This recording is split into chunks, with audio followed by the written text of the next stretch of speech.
আগতে এইটো আগবঢ়াই ল'ব লাগিব। এই ঘৰটো অকণমান দেখাই দিম। এইটো আগৰ দিনৰ যিখিনি আপোনাৰ মূৰ্তি শেষ হ'ব। এতিয়া অফ কৰি থয়।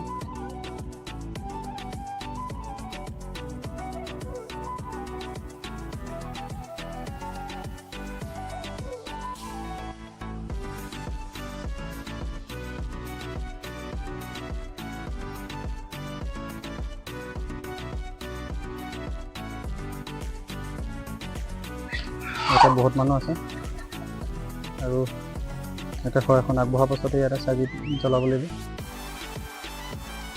অকণমান শিকাই আছে।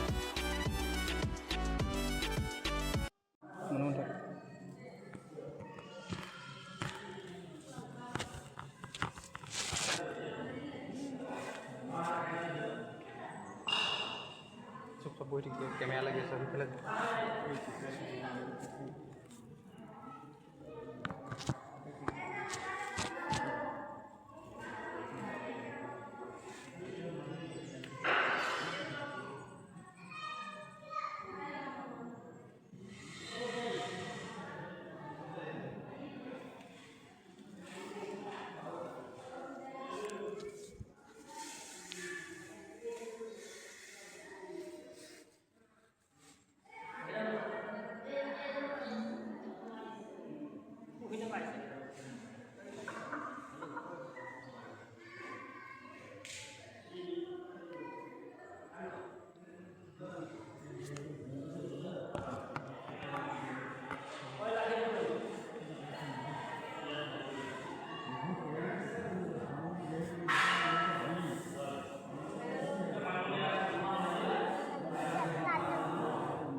এই থালিখন লৈ লওঁ।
আমি ইয়াৰ পৰা ঘৰ দি পিনে ওলালোঁ। ঘৰ দি পিনে ওলোৱা হ'ল ইয়াৰ পৰা। তাৰপিছত এখন উঠাই দিছোঁ। ফটো যদি মৰা নাই আজিকালি মানে ঘৰৰ পৰা ৰাতিপুৱা যুদ্ধ কৰি পিনে ওলাইছোঁ যে সেইটো কাৰণে সোনকালে গৈ আছোঁ। আৰু ঘৰৰ ওচৰতে বেছি দূৰ নহয়, আপোনালোকে জানে। ঘৰৰ পৰা এখন শ্বেয়াৰ কৰিছোঁ। তাৰপৰা ইয়াতে আগতে যিখিনি শ্ব' আছিলে শ্ব'খিনিৰ পৰা আজিকালি শ্ব'টো নাইকিয়া হ'ল আগৰ নিচিনা। সেইটো চাইডে আগতে পূৰা গাৰ্ডেনত পূৰা ফুল চুল কিবা কিবি আছিলে। আজিৰ দিনটোত মানে সেইখিনি দেখি পোৱা নাই। কি হৈছে মানে ফুলখিনি আগৰ যিখিনি ফুল দানি সেইবিলাক আৰু আমি তাত ঘূৰি আহিলে মুকলি আকাশ বতৰ ইমান ভাল নহয়, বেছি আছে। বতৰটো অলপ টান আছে, সেইটো কাৰণে যিখিনি পাইছোঁ কৰিছোঁ সেইবিলাক বেলেগ ফুলবিলাক আছে, অলপ চলপ কম আছে। আৰু খণ্ডপা সোমাই ওলাই আহিম এতিয়া। তাৰপিছত একবাৰ লাষ্ট দেখাইছিলোঁ আপুনি এডোখৰ পৰা গেটৰ সোমাই এনেকৈ দেখিলোঁ। তাৰপৰা গেটৰ ওচৰত আছে তাৰপিছত হ'ব ইয়াতে